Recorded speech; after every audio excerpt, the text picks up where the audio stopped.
یہ میرے لیے بڑی خوشی کا موقع ہے۔ یہ دراصل جو کتاب ہے جس کا رسم رونمائی ہوئی ہے، چونکہ یہ کتاب ابھی پریس میں ہے اور اچانک یہ ہمیں پروگرام دستیاب ہو گیا اور میسر آ گیا، اور یہ بخاری صاحب کی محبت تھی کہ بخاری صاحب نے مجھے یہ کہا کہ بھئی آپ اس کتاب کی رسم رونمائی کر لیں۔ اسی وجہ یہ کہ میرا بھی تعلق بھوپال سے ہے، میرے دادا کا بھی تعلق بھوپال سے ہے، میں آپ کو یہ بتا دوں۔ اس لیے یوں تو خیر دادا کا تعلق جہاں سے ہوگا پوتے کا تعلق وہیں سے ہوگا، لیکن ہم لوگوں کی ایک نسل کے گیپ کے بعد تعلق ہوا ہے۔ میرے دادا کی تعلیم بھی بھوپال میں رہی ہے، اور بھوپال میں میرے دادا نے ایک کافی عرصہ گزارا مولانا محمد حسن مراد آبادی کے ساتھ، جو قاضی القضات تھے ریاست بھوپال میں۔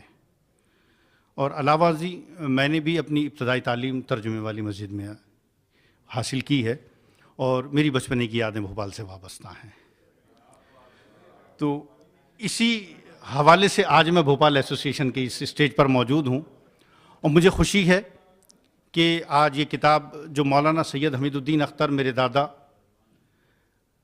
ایک مفکر ملت، مجاہد آزادی اور ایک بڑے مبصر اور ایک بڑے دانشور، میرا جس خانوادے سے تعلق ہے وہ خانوادہ ایک علمی خانوادہ ہے، اور تقریباً ہمارے پاس ہمارا شجرہ محفوظ ہے۔ ہماری 37 نسلوں میں الحمدللہ ابھی تک علم کہیں منقطع نہیں ہوا۔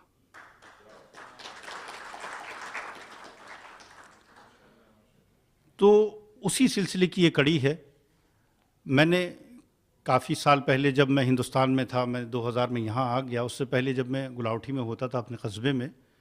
تو میں نے کچھ وہاں پرانا ادارہ ہے، تقریباً 145 سال پرانا ادارہ، اس ادارے میں کتب خانہ ہے جس میں تقریباً 4000 سے زیادہ مخطوطات ہیں۔ میں نے وہاں کچھ کام شروع کیا، کچھ چیزوں کی چھٹائی اور چیزیں دیکھتا تھا، میرا شوق رہا ہے یہ۔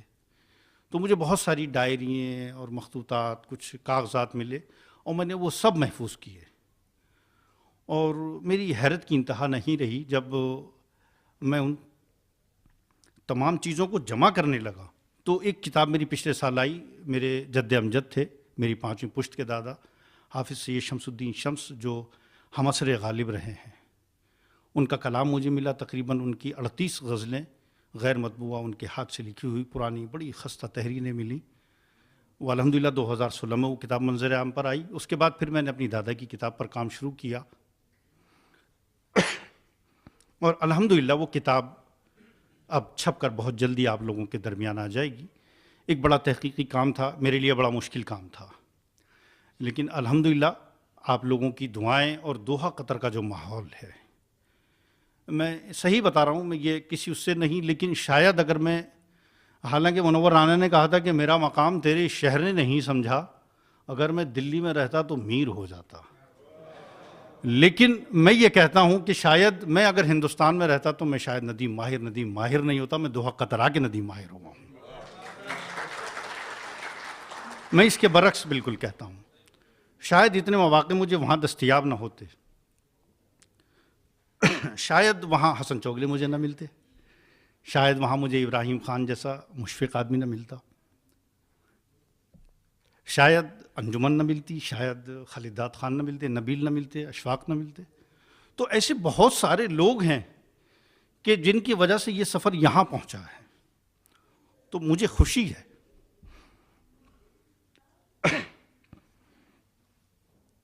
بہرحال تھوڑی سی جذباتی باتیں ہو جاتی ہیں، لیکن الحمدللہ کوئی ایسی بات نہیں ہے، چلے ہم پانی پلاتے ہیں سر دوسروں کو۔ بہرحال لیکن یہ کہ آج مجھے خوشی ہے کہ ایک دیرینہ خواب کی تکمیل ہو رہی ہے،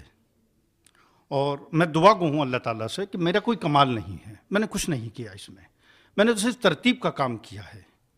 اور اس کی مقبولیت اور قبولیت سب اللہ کے ہاتھ ہے۔ میں نے کیا کیا ہے کیا نہیں کیا یہ تو وقت بتائے گا، لیکن کم از کم کہا جاتا ہے اس کی، بہرحال مجھے قصے کی جو ہے وہ روایت کا تو نہیں معلوم کہ صحیح ہے یا نہیں، لیکن یہ کہا جاتا ہے کہ جب نمرود نے حضرت ابراہیم کو آگ میں ڈالا ہے تو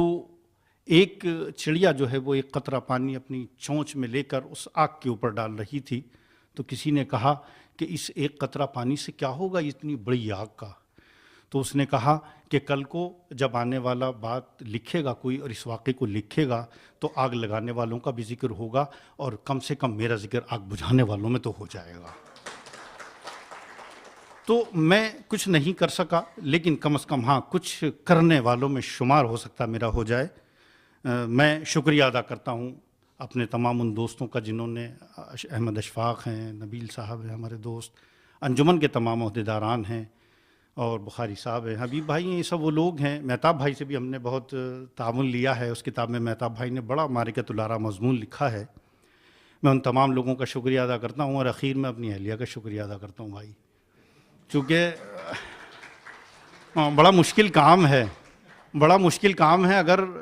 گھریلو حالات جو ہے وہ آدمی کو میسر نہ ہو صحیح تو بڑا مشکل کام ہوتا ہے اس کے لیے باہر نکل کر کوئی کام کرنا۔ لیکن الحمدللہ میری پوری فیملی، میرے بچے اور میری اہلیہ الحمدللہ میرے لیے بڑے متعاون ہیں اور بڑے معاون ہیں کہ میں بہت ساری مصروفیتیں میری رہتی ہیں، اس کے باوجود وہ لوگ برداشت کرتے ہیں۔